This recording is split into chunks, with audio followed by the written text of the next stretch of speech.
ako manggod kay di na ta mangutana kung say problema lantawan nato kung makakita tag problema subaron na nato kung malantawan nato nga naa. And then there were namanggoy mga offices sa committee hearing. Yeah. Nag-follow up sila nga na sila yung request na lain-lain nga agencies nga nag-follow up ni sa mga request gihatag na mo ani nga date tataod na ba. Yeah, wala pa na release. So muto nga ako na lang pud ning gi-bring up na dumduman man pud nako tong 2023 ordinances nga atong gisuportaan no at that time.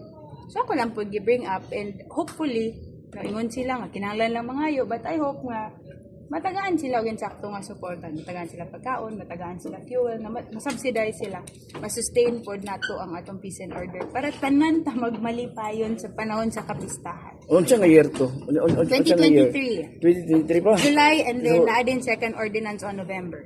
Okay. Pero sila na ibawan kagawad, pila sila ka months nga wala na natagaan og subsidy or allowance?